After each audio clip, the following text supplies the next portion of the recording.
Buenas tardes, Buenas tardes, licenciado. Buenas tardes. Buenas tardes, licenciado. Me alegra saludarles. Oigan, vamos a ver ahora algunos puntos, 3 puntos que tienen que ver, digamos, con todavía la parte general que estamos empezando a estudiar como una introducción al derecho penal. ¿Oye? El primer tema que vamos a ver se llama principios constitucionales que sustentan el derecho penal.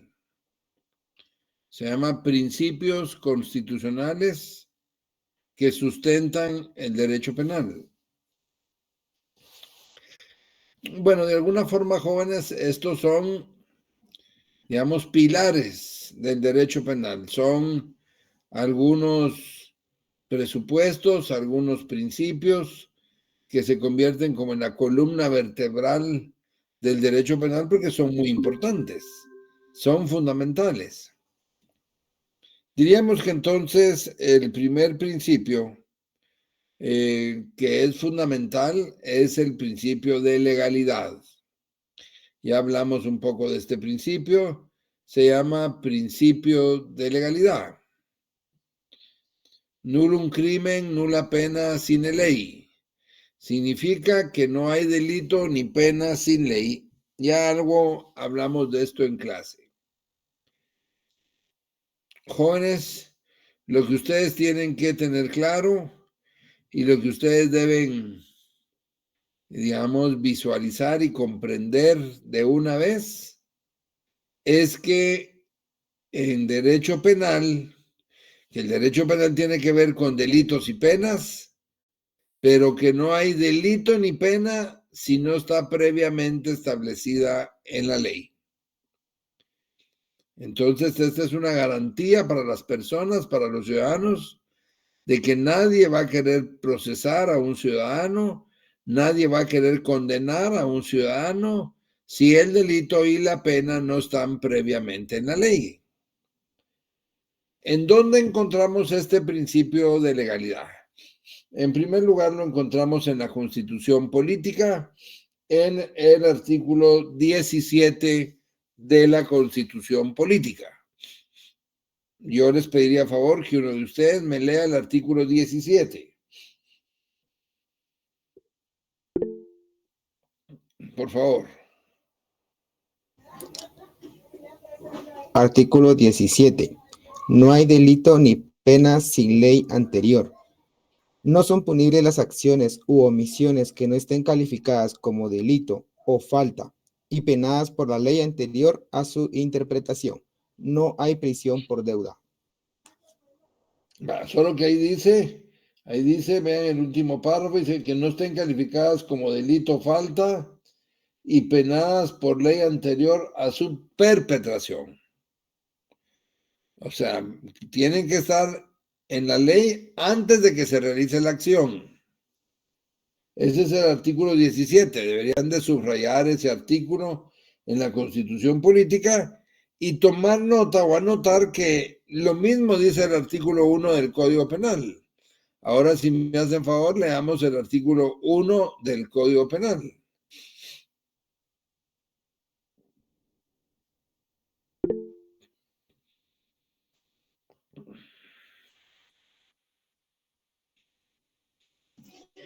Artículo 1 de la legalidad. Nadie podrá ser penado por hechos que no estén expresamente calificados como delitos o faltas por ley anterior a su perpetración, ni se impondrán otras penas que no sean previamente establecidas en la ley. Muy bien, gracias. Entonces, ustedes pueden darse cuenta cómo el artículo 1 del Código Penal, contiene el principio de legalidad. Miren qué importancia tiene ese principio de legalidad, que es el primer artículo del Código Penal. El primer artículo del Código Penal, el artículo número 1, es el principio de legalidad.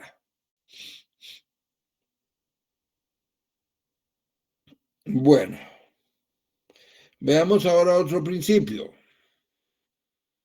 que es el principio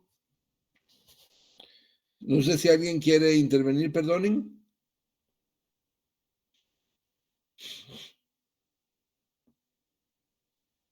Bueno, entonces continuemos. Principio de irretroactividad.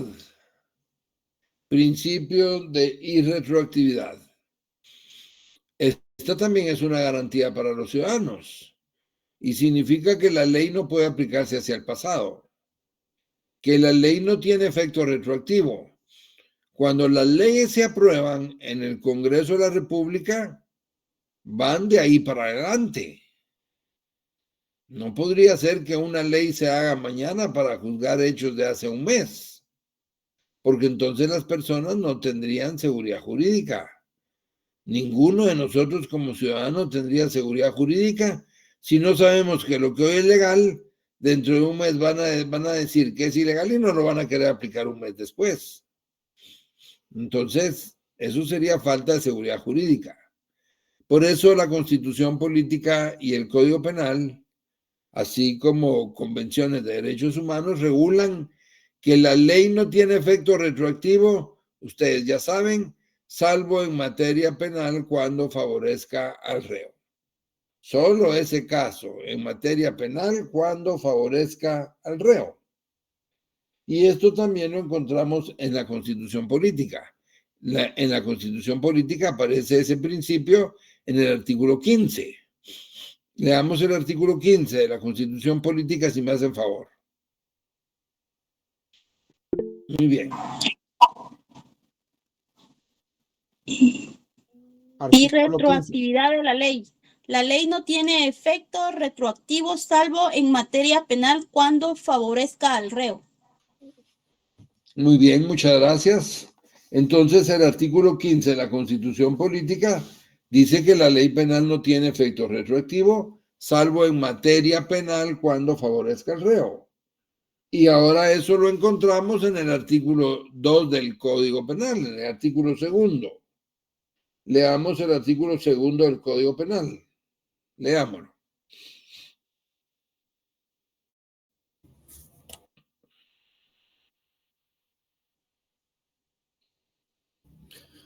Artículo 2.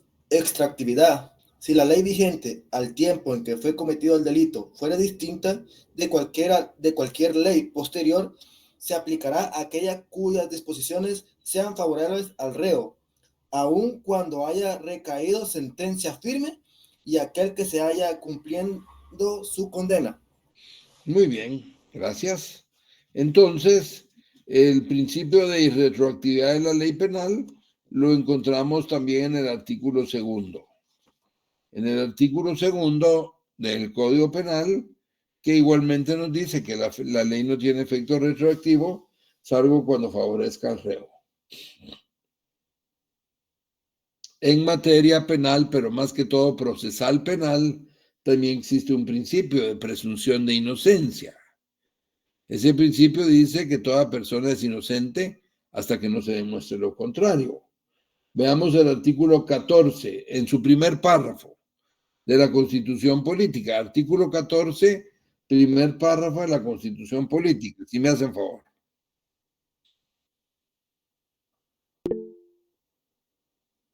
Buenas tardes, licenciado. Dice Buenas tardes. presunción de inocencia y publicidad del proceso. Toda persona es inocente mientras no se le haya declarado responsable judicialmente en sentencia debidamente ejecutoriada. Muy bien, muchas gracias, muchas gracias. Entonces vean, jóvenes, como principios que ustedes ya han oído antes, como el principio de inocencia, como eso que uno escucha o reitera o repite alguna vez, pues ustedes ven aquí que está todo en la Constitución Política, está en la ley. Y el fundamento legal es esos artículos, porque está en la ley. Entonces, esos son principios que tienen que ver con el derecho penal. Está el principio de culpabilidad, que dice que para que una persona sea responsable, pues se le tiene que encontrar culpable. Está el principio de mínima intervención. Este principio a lo que se refiere es que, pues digamos, la experiencia ha demostrado que el derecho penal en muy raras ocasiones ayuda a rehabilitar a un delincuente. Aquí no puede haber rehabilitación. En Guatemala, si en una misma cárcel están personas procesadas, personas condenadas, personas procesadas por un accidente de tránsito sin intención, y están a la par de personas acusadas de secuestros o asesinatos, entonces así no se puede rehabilitar nadie. Aunque la Granja Penal Pavón diga que se llama Granja Modelo de Rehabilitación. Y como esto ocurre en muchísimos países, en la mayoría, entonces la doctrina sustenta que debe haber un principio que se refiere al principio de mínima intervención. ¿Qué quiere decir ese principio de mínima intervención? Quiere decir que los conflictos entre las personas es mejor que se resuelvan por otras vías y no por la vía penal, porque la vía penal no resuelve el conflicto. La vía penal debe usarse solo en casos graves, extremos, en donde ya no hay otra alternativa más que intervenga el Estado para tratar de sancionar a alguien que cometió un delito, sabiendo que en la práctica la pena de prisión no rehabilita. Entonces, estos son principios que tienen que ver con el derecho penal y son fundamentales, ¿oyen? Son principios fundamentales. Bueno, ¿alguna pregunta o algún comentario, jóvenes? Dígame. Buenas tardes, licenciado. Solamente para quedar clara, son 5 principios los que nos habló ahorita. El principio de legalidad, el principio de irretroactividad, el principio de culpabilidad, mínima intención. Mínima intervención. Es la misma, o sea, es que yo entendí mínima intención o mínima intervención. Tenía duda con eso, dije. Y el otro es el principio de inocencia, ¿va? Ah, ok. Sí, Okay. pero se llama principio de mínima intervención. Ah, ok, perfecto. Que el ¿Y el Estado otro? intervenga lo menos posible. Que el Estado ¿Y el otro que intervenga lo mencionó? menos posible. Dígame. ¿Y el otro que mencionó, perdón, el de inocencia? El principio de inocencia. Ah, Que ok, es que toda persona se presume inocente hasta que no se demuestre lo contrario. Ok, perfecto. Muchas gracias, Lick. Bueno, dígame. Buenas tardes, licenciado. Una consulta. ¿Me podría explicar en qué consiste el principio de culpabilidad? Que ese no le entendí. Bueno, es muy sencillo. El principio de culpabilidad significa que toda persona, digamos, para ser condenada es necesario encontrarlo culpable, responsable de un delito. No puede haber condena si no hay culpabilidad. No puede haber condena si no hay responsabilidad de una persona. Entonces, solo cuando la persona es responsable de cometer un delito, entonces se le puede declarar culpable y condenarlo con una pena. Es un principio que tiene que ver con la necesidad de que esa persona sea culpable para condenarla. Díganme, jóvenes.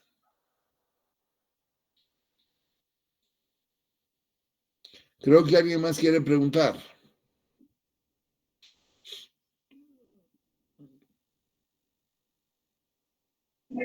Buenas noches, licenciada.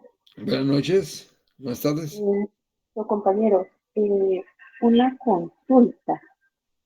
Cuando un periodista, por lo regular escuchamos que los periodistas cuando dan la noticia de algún hecho, digamos, el delincuente portaba arma, hay videos, accionó, sin embargo siempre hacen la salvedad que era presunto, ¿verdad? O en algún momento, pues no especifican que sea un delincuente.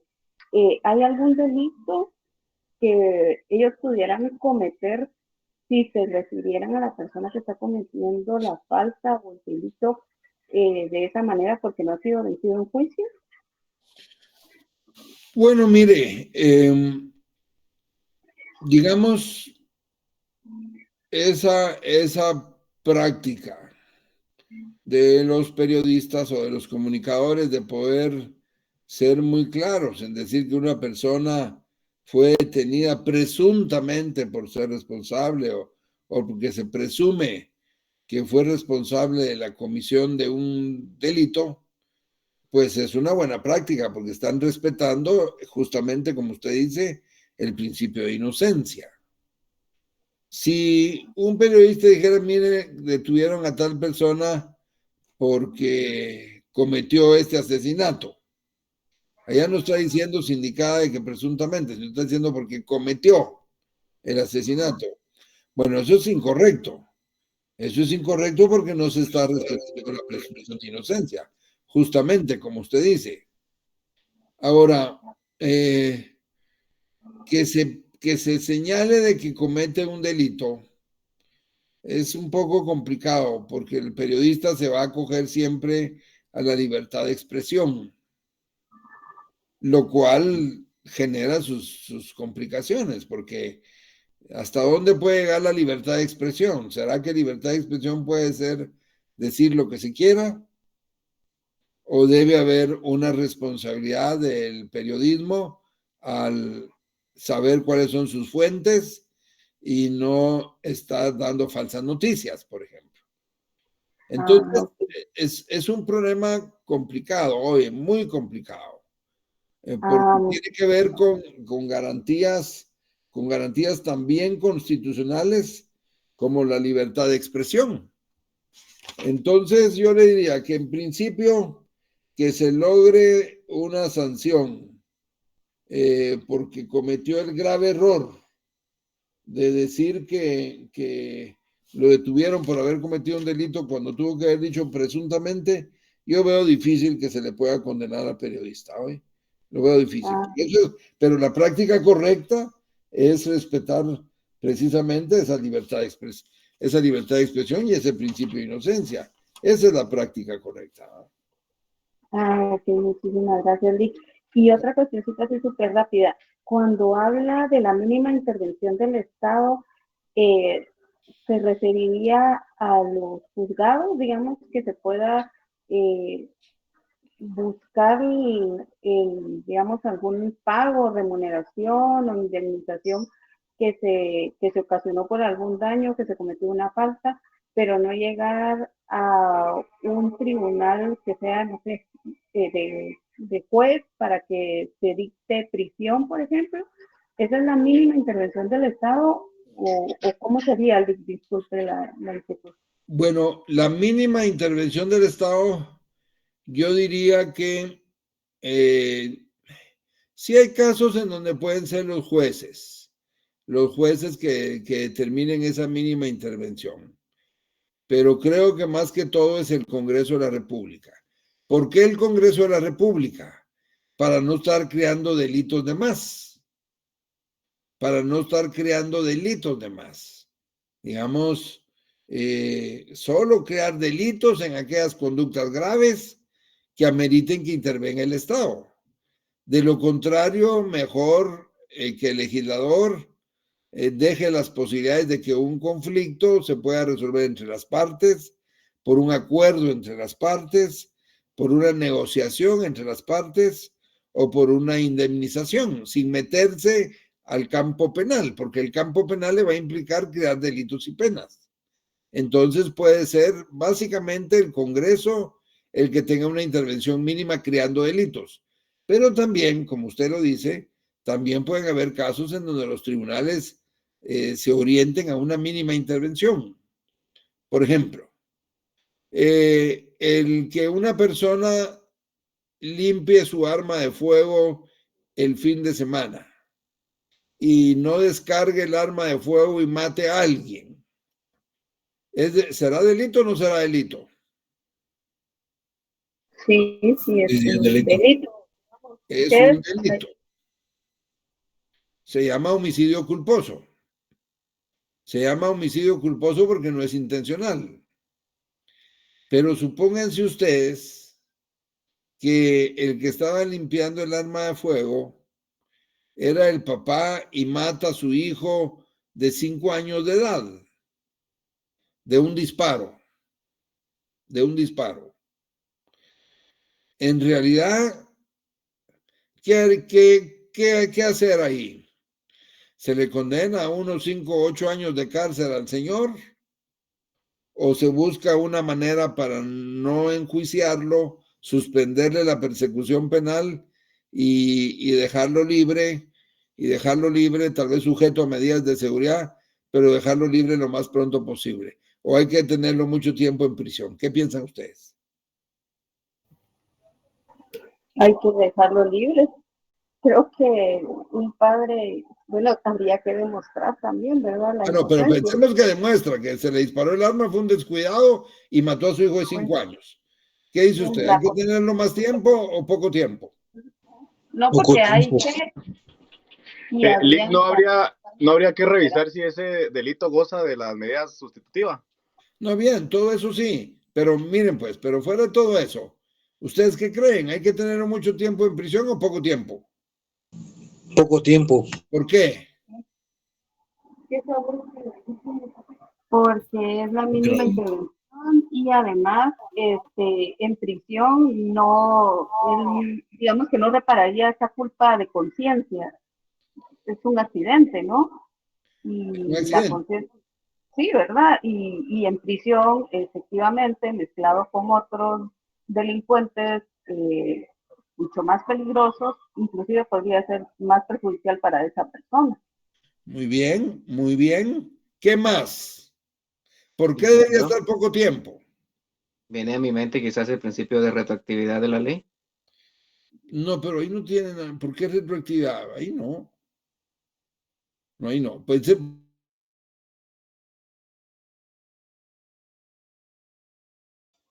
Listo, tal vez porque porque mientras que no se halle culpable o su inocencia, ahí sí que la inocencia, porque lo que él hizo fue intencionalmente, no lo hizo con con mala intención, ¿verdad? De matar a su propio hijo. Mientras que no se compruebe lo culpable si que él es, tendría que estar poco tiempo. Sí, poco tiempo, pero ninguno de ustedes me ha dicho alguna razón que es importante ahí, del por qué debe estar poco tiempo. Yo pienso que solo la intención, o sea, el delito sí está regulado y todo está en... No, pero ¿saben qué? ¿Saben qué nos están diciendo ustedes? Que ese señor que mató a su hijo sin querer por descuidado, en realidad él ya está cargando con un sufrimiento, con el dolor de haber matado a su hijo. Esa ya es una pena natural que él está recibiendo, ¿o no? Es una pena natural. Sí, sí. Es una pena natural que él jamás se va a perdonar. Él mismo jamás se va a perdonar haber matado a su hijo. Entonces, ¿para qué otra pena del Estado?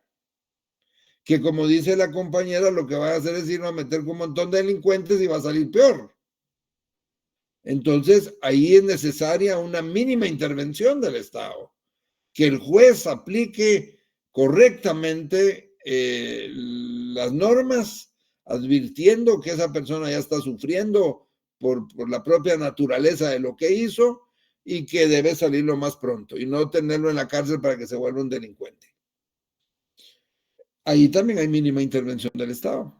Pero normalmente sí le aplican la ley penal que sí, o sea, no le... Bueno, sí se le aplican, pero yo le aseguro que en la mayor parte de los casos sale libre muy pronto. Sale libre muy pronto, porque es lógico que un juez deba advertir esto que es elemental, que esa persona lo hizo sin intención, que esa misma persona quisiera no vivir por lo que hizo, que fue matar a su pequeño de 5 años. Entonces, que en el Estado intervenga lo menos posible, que la ley da salidas para esos casos y que le dé salida lo más pronto. A eso se refiere la mínima intervención, reconociendo que la prisión no rehabilita, sino que muchas veces puede contribuir a que las personas se conviertan en verdaderos delincuentes. Y entonces el principio dice que debe haber una intervención mínima del Estado, lo menos posible. A eso se refiere. Me preguntaban a qué se refería, a eso se refiere. Dígame, compañero.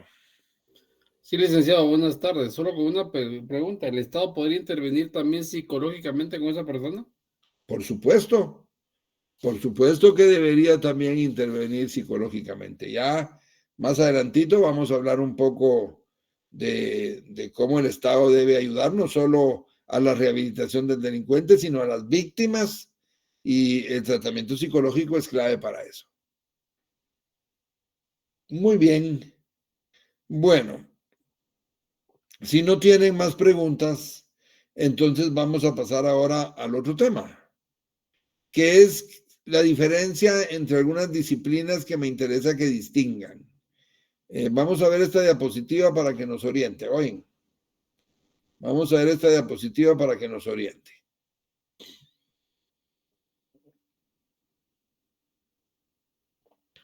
Bueno, miren, aquí quiero que distingamos la diferencia entre derecho penal y derecho procesal penal, y la diferencia entre criminología, victimología y criminalística. Vamos con lo primero, ahí ustedes ya me pueden ayudar. ¿Cuál es la diferencia, jóvenes, entre el derecho penal y el derecho procesal penal?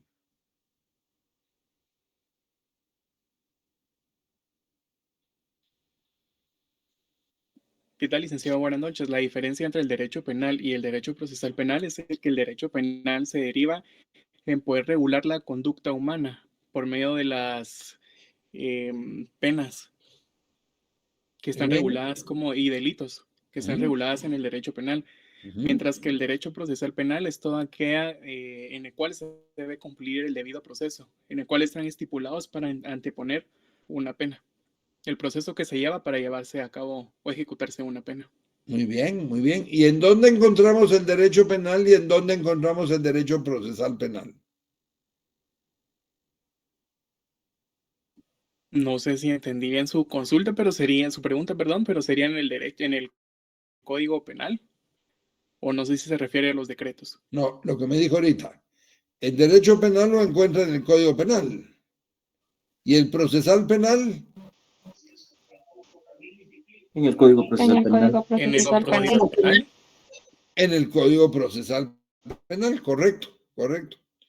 En resumen, lo que dijo el compañero está muy bien. En resumen, el derecho penal es el que se refiere a los delitos y las penas, es el que crea delitos y penas.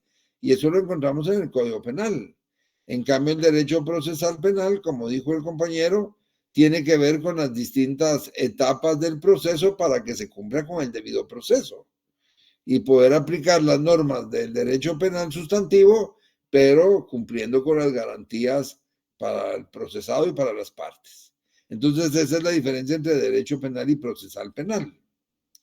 Ahora veamos la diferencia entre criminología y criminalística. ¿Alguien la sabe?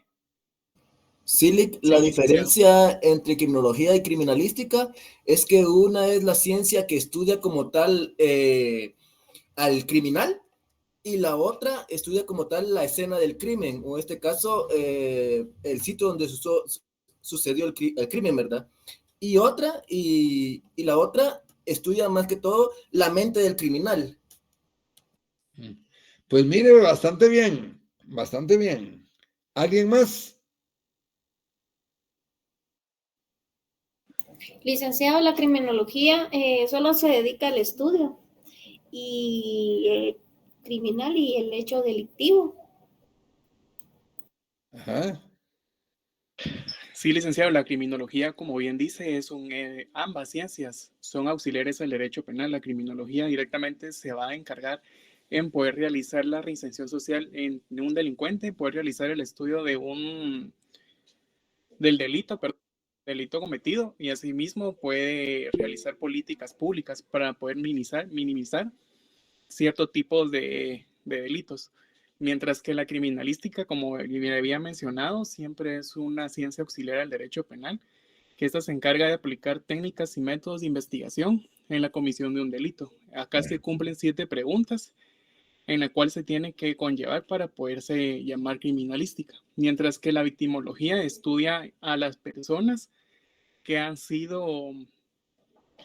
que le han violado, veámoslo de esta manera, tuvieron algún bien jurídico tutelado. Bueno, pues miren, los felicito muy bien todos, oyen muy bien. Todo muy bien. Y lo que decía el compañero ahorita de último, muy bien también. Digamos que la criminología, jóvenes, es una ciencia interdisciplinaria. Oigan, la criminología es una ciencia interdisciplinaria. ¿Por qué es interdisciplinaria? Bueno, porque se integra con diferentes disciplinas. En la criminología va la misma victimología, va la psicología criminal, sociología criminal, etc. ¿Qué trata de establecer la criminología? La criminología trata de establecer por qué hay delitos. ¿Por qué hay delitos? ¿Cómo evitar que se cometan delitos? Políticas públicas, como dijo el compañero, para evitar delitos. Si estudian por qué en los departamentos de Guatemala, de los climas cálidos, la costa, hay más delitos de sangre que en tierra fría, ese es un estudio criminológico. Si estudian por qué en Totonicapán hay menos delitos de sangre que en los demás departamentos del país, ese es un estudio criminológico. Porque la criminología tiene que ver con por qué hay delitos. Trata de responder a la pregunta ¿por qué hay delitos? Y cómo combatir los delitos. En cambio, la criminalística es una ciencia que trata de responder a cómo y quién cometió un delito. Mientras que la criminología trata de responder al por qué hay delitos, la criminalística trata de responder al cómo se cometió un delito y quién lo cometió. También la criminalística, que tiene que ver con investigación criminal, es interdisciplinaria. Ahí entra la medicina forense, la balística, dactiloscopía para huellas, grafotecnia, etcétera, etcétera. Entonces, la criminalística estudia casos concretos para descubrir el móvil del delito, la escena del crimen, como dijo un compañero, todo eso para descubrir y tratar de responder a cómo se cometió un delito y quién lo cometió. ¿De acuerdo? Son diferentes las ciencias, con un nombre muy parecido, criminología y criminalística. Muchos funcionarios, muchos profesionales, abogados se confunden porque mencionan los términos como que si fueran iguales. Y son ciencias diferentes, con métodos diferentes y con fines diferentes. Tratan de responder a diferentes preguntas. En cambio, la victimología tiene que ver, es una ciencia más joven y tiene que ver con el estudio de las víctimas. Ahí tiene que ver la psicología, ahí tiene que ver todo el tratamiento que se para las víctimas. Miren, siempre se habla del delincuente y pocas veces se habla de la víctima. Siempre se habla de rehabilitar al delincuente, pero no se habla de cómo rehabilitar a la víctima, porque la víctima también queda un trauma y muchas veces la víctima es revictimizada. Les decía el sábado en unas clases a unos alumnos, pero algo de eso creo que hablé con ustedes también la semana pasada, como por ejemplo una mujer que es víctima de una violación, no está regulado, que si esa mujer queda embarazada, ¿qué pasa? Pues en realidad tiene que tener a su bebé, porque si no comete un delito de aborto. Pues es víctima de un delincuente, de una trágica y una violenta acción sobre ella que culminó con una violación y quedó embarazada. Pero además de eso tiene que tener al bebé, que lo va a encontrar parecido al violador. Ahí la pregunta es si esa mujer no está revictimizada también por el Estado ahí. Es un tema muy complicado, por ejemplo. Entonces, o las niñas o los niños que son víctimas de abuso sexual y que después en una investigación de la policía o del Ministerio Público no se tiene el cuidado de cómo abordar ese tema con un niño o con una niña, y se le puede revictimizar por no tener apoyo psicológico. Por ejemplo, la victimología también estudia las clases de víctimas. Es importante decirles, jóvenes, que antes los que defendían a las personas procesadas que no tenían cómo pagarse abogado éramos los estudiantes de antes.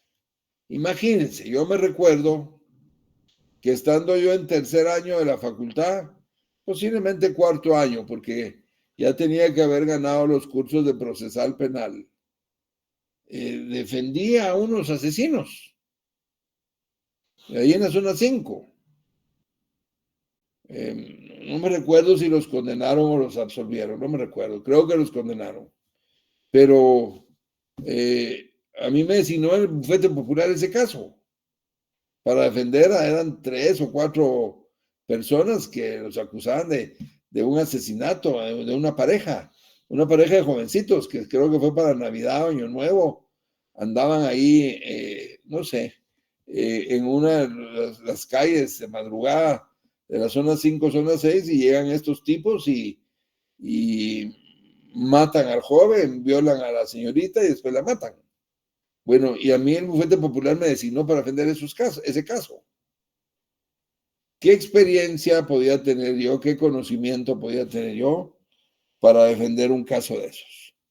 Y además muchas veces los llevaban a los tribunales de fuero especial y los condenaban en poco tiempo. Hasta que surgió hace unos 15 años o un poco más el Instituto de la Defensa Pública Penal, para defender a las personas que son acusadas de delitos y no tienen dinero para pagarse abogado. Es el Instituto de la Defensa Pública Penal. Pero hace unos 5 años surgió el Instituto de la Víctima. Es correcto, porque si no solo se estaba pensando en el sujeto que es acusado de cometer delitos, pero ¿y la víctima? También necesita tratamiento. Y entonces se hacen estudios de víctimas. Eso es la victimología. Incluso catalogando víctimas en víctimas inocentes, víctimas culpables, víctimas... Uno diría, todas las víctimas son iguales. No son iguales. Uno diría víctima, víctima, pero no son iguales. Una dama que llega a una discoteca o a un bar en horas de la madrugada, con una ropa, posiblemente una vestimenta inadecuada, y luego comienza a beber licor y ahí la saluda un tipo y empieza a beber con él y a bailar con él, y a las 3 de la mañana acepta una invitación en donde él le dice que vayan a su apartamento. Ella va a su apartamento y todo termina en un gran problema porque fue víctima de una violación. La violaron. Pues es un delito, claro. Hay que castigar al violador, por supuesto. Pero esa dama tiene alguna responsabilidad en la provocación imprudente que hizo de ser víctima ella misma. Ella misma fue imprudente y en algún grado tiene la imprudencia de haber provocado lo que le pasó. Siempre hay delito y siempre hay que castigar al violador, por supuesto. Pero esa víctima es diferente al niño de 5 años, al niño de 5 días que es asesinado en el hospital. Son víctimas diferentes. El niño es una víctima inocente. En la doctrina, en la victimología, a esa dama se le consideraría una víctima culpable y al niño una víctima inocente. El niño no provocó de ninguna manera lo que le pasó. No podía defenderse ni provocó que lo mataron. Apenas tenía 5 días de nacido y lo mataron. Pero son víctimas diferentes, ¿se dan cuenta? Entonces la victimología es esa, la ciencia que estudia a las víctimas, que también es muy importante, no solo analizar al delincuente, sino estudiar a la víctima y qué tipo de tratamiento necesita la víctima del Estado para disminuirle los efectos del hecho criminal cometido en su contra. Entonces a eso se refieren esas ciencias, jóvenes, que es la criminología, la victimología y la criminalística, que es una ciencia de investigación criminal. ¿Alguna pregunta, jóvenes?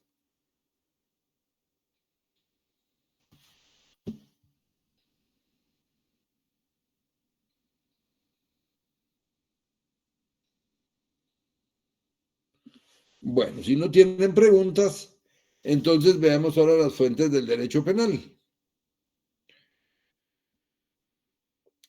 ¿A qué se refiere fuentes del derecho, jóvenes?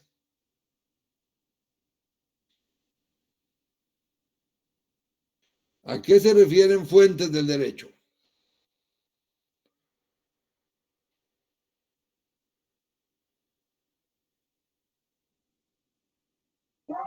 Podría ser al origen del derecho. Del derecho penal, ¿y? ¿A cuál? Origen del derecho penal. Correcto. Clic pueden ser todos los hechos que el ser humano por naturaleza, por sociedad, por política, por economía, por cultura, por religión.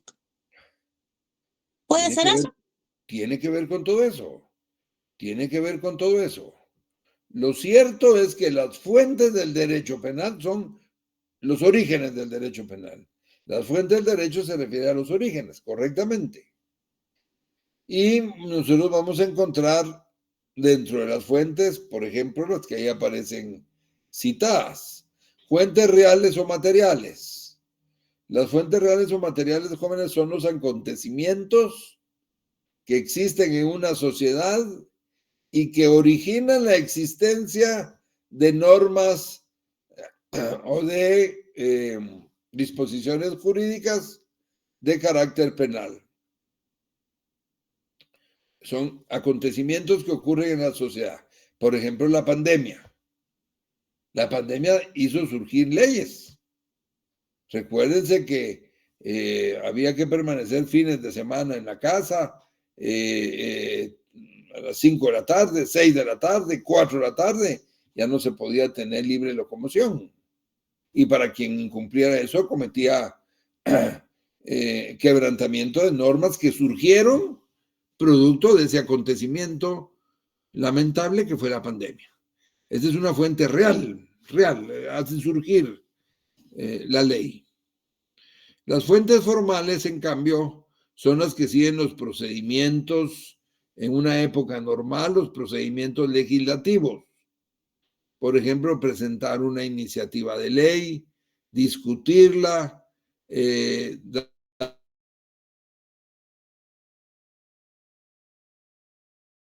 eleccionarla y, por último, publicarla en el diario oficial. Siguen todo el procedimiento formal del Congreso de la República. Tenemos además las fuentes directas. ¿Cuáles son las fuentes directas? Las fuentes directas son las que por sí mismas son suficientes para crear delitos y penas, para crear derecho penal. Las fuentes directas son aquellas que por sí mismas son suficientes para crear delitos y penas, para crear derecho penal. Aquí nos tenemos que detener a hacer una pregunta. Es muy importante. ¿Cuál es la fuente directa del derecho penal en Guatemala, jóvenes?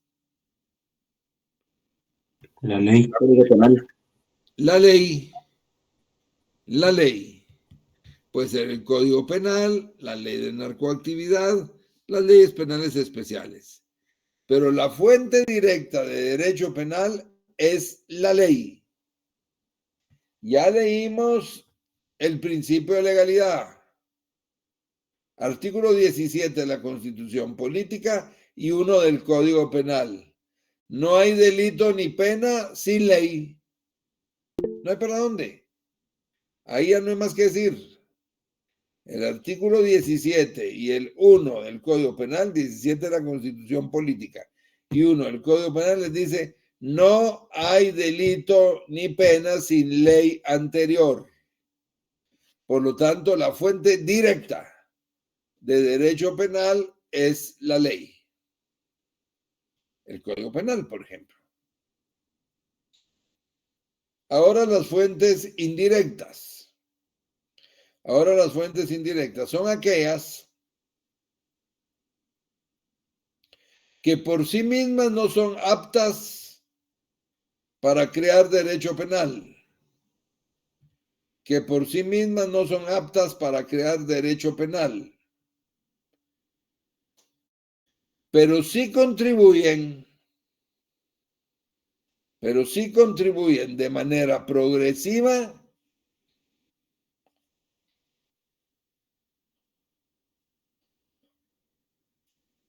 a ir creando disposiciones jurídicas que crean delitos y penas. O sea, las fuentes indirectas por sí mismos no crean delitos y penas, pero sí pueden contribuir de manera reiterada al estarse practicando, pues sí pueden ayudar a que se creen leyes. Aunque por sí mismas las fuentes indirectas no son fuentes de derecho penal, la costumbre.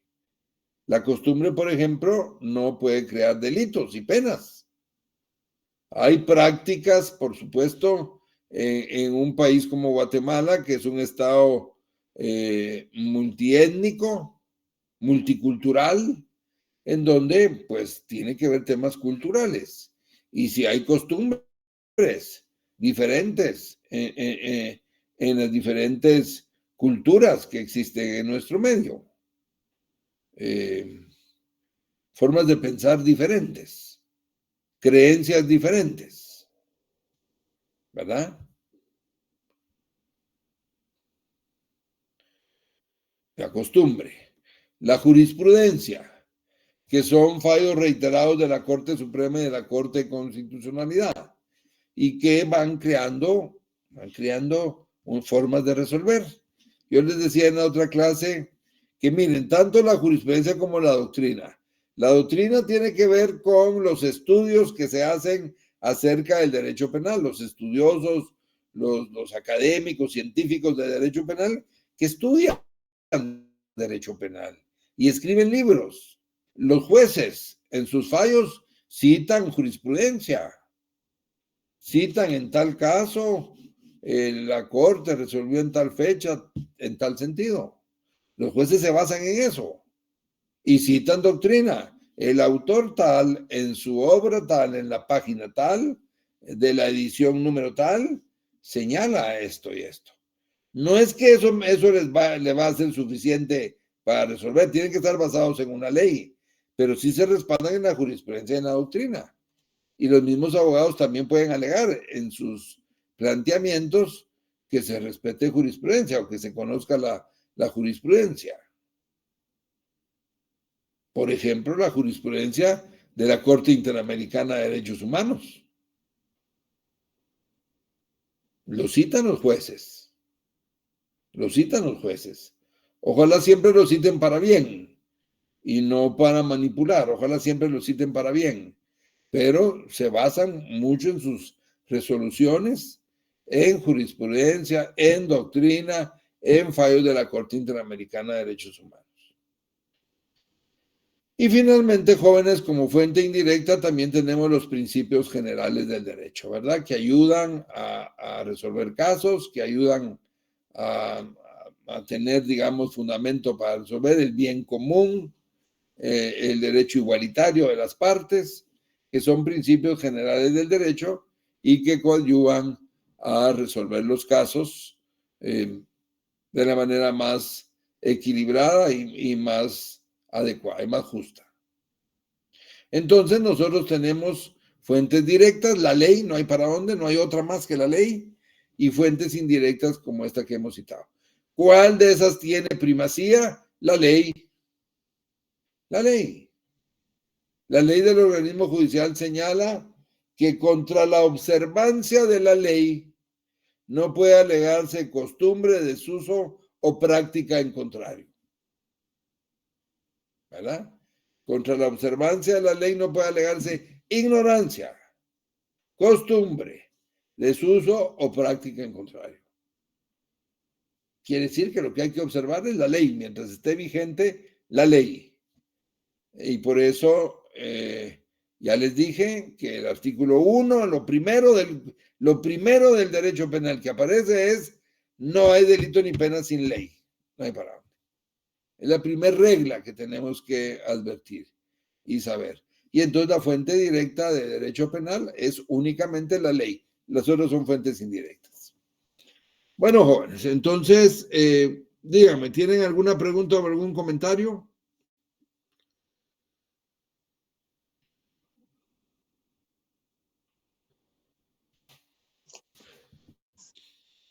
Para mí todo está bien explicado, Lick. Muchas gracias. Muy bien, muy bien. Entonces... Licenciado, solo disculpe una pregunta. En lo último que dijo es contra la observancia de la ley no puede observarse ¿qué? Perdone. Contra la observancia de la ley no puede alegarse ignorancia, costumbre, desuso o práctica en contrario. Muchas gracias. Para servirle. Bueno, muy bien, jóvenes. Entonces, me alegra mucho saludarles. Nos quedamos hasta ahí y que tengan una feliz noche. Oigan, hasta luego. Gracias, licenciado. Licenciado, feliz noche. Gracias, Lick. Feliz noche. No, licenciado.